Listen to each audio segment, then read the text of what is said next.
الاهلي حاليا معاه اقوى سكواد في افريقيا، تمام؟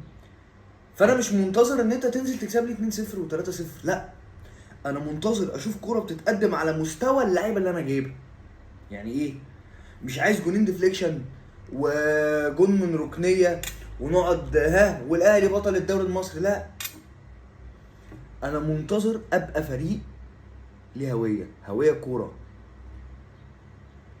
انا حاليا معايا اقوى سكواد في التاريخ، في زمنه. يعني ما تجيش يقول لي ابو تريكه، طبعا جيل ابو تريكه طبعا كان اقوى من الجيل ده، بس في زمن ابو تريكه كان في لسه منافسه. لكن في الزمن بتاعنا احنا معانا اقوى زمن احنا ممكن نجيبه، اقوى جيل احنا ممكن نجيبه. انا منتظر منك اشوف هويه، منتظر منك اشوف طريقه لعب، اشوف حاجه جديده، اشوف كوره ممتعه. انت لا في اصابات، انت لو لعبتك اتصابت هتلعب بالجيل اللي خد الدوري السنه اللي فاتت. فالسنه دي الاهلي، لا، انا عايز افهم الاهلي هيعمل ايه، انا عايز اتفرج، انا مستني الاهلي اعرف هتقدم لي كوره عامله ازاي. لان انت حاليا يعني ايه، لو المؤتمر الصحفي المدرب هيطلع يشتكي هنعمل كده، مش سامعين حاجه، ان مفيش اقوى من كده. انا ما عنديش اقوى من كده اجيب لك.